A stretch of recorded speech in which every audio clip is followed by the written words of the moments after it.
सबको जय मसीह की। God bless you. पवित्र आत्मा आपको ब्लेस करे, आशीष दे।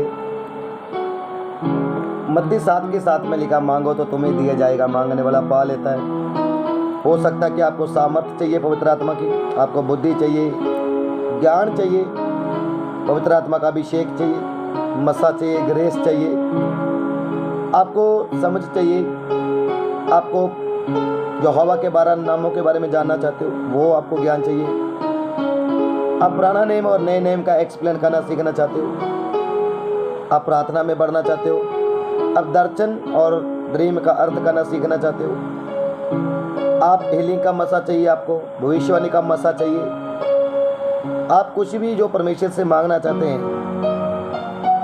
वो आपको दे सकता है, क्योंकि मत्ती 7 के 7 में लिखा, मांगो तो दिया जाएगा, मांगने वाला पा लेता है।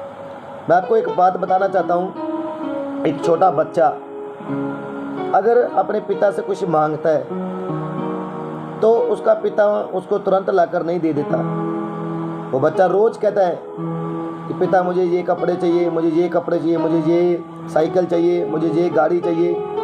वो कुछ भी खिलौना मांगता है, कपड़े मांगता है। उसका पिता उसको, जब उसको पैसे मिलते हैं उसके पिता को, चाहे वो महीने के बाद मिले चाहे 2 महीने के बाद मिले, लेकिन वो अपने बेटे को यदि प्यार करता है तो उसका पिता उसको लाकर दे देता है।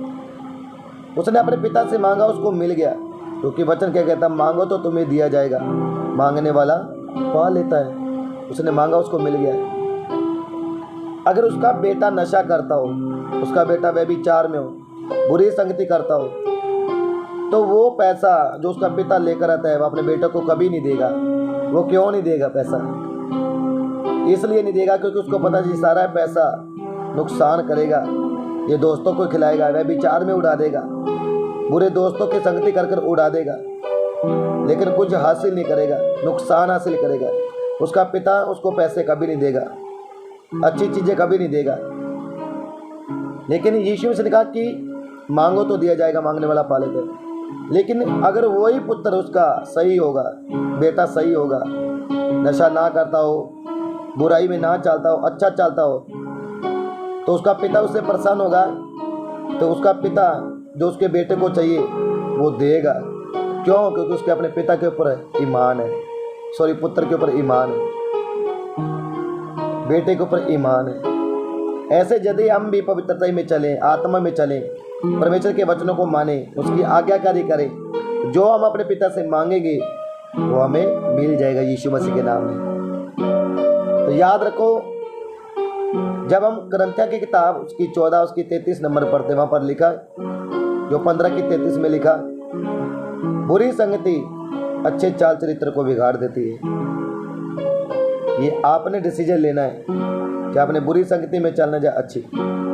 यदि तुम अच्छी संगति में चलोगे, पवित्रता में चलोगे, तो तुम्हारा पिता यीशु जो कुछ तुम उससे मांगोगे वो आपको देगा यीशु के नाम में।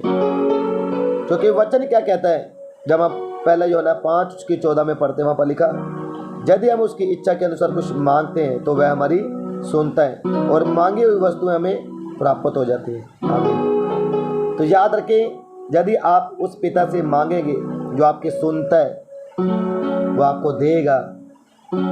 यदि तुम उसमें रहकर मांगो, उसकी इच्छा के अनुसार मांगो, वह विचार में रहकर, गुस्से में रहकर, पाप में चलकर, क्रोध में, झगड़ों में, ईर्ष्या में, लड़ाइयों में, पत्नी से झगड़ा, पति से झगड़ा, खार रखकर, ईर्ष्या रखकर कुछ मांगोगे नहीं मिलेगा। झूठ है अंदर, चुगली है, चोरियां हैं, ये चीजें अंदर रखकर मांगोगे तो नहीं मिलेगा। यदि तुम परमेश्वर की सामर्थ्य को पाना चाहते हो, पवित्र आत्मा की ताकत को पाना चाहते हो, तो आपने क्या करना होगा? पवित्रता में चलना होगा। यदि तुम पवित्रता में रहकर मांगोगे तो आपका पिता आपको देगा।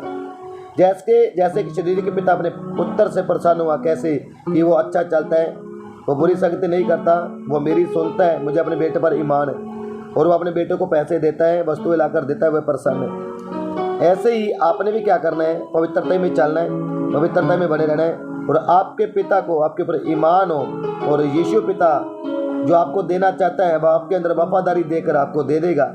और जब आप वफादार निकलेंगे तो आप जो मांग रहे पिता से मांगी वस्तु आपको मिल जाएगी। तो याद रखें, ऐसे परमेश्वर से आप सब कुछ पा सकते हैं, आत्मा में चलकर और पवित्रता में चलकर। किसी पास्टर का, प्रॉफिट का, पोस्टर का, स्पिरिचुअल डॉक्टर का विरोध मत करना, बुरा मत बोलना, क्योंकि परीक्षा किसी के ऊपर भी आ सकती है, बुराई किसी के ऊपर भी आ सकती है।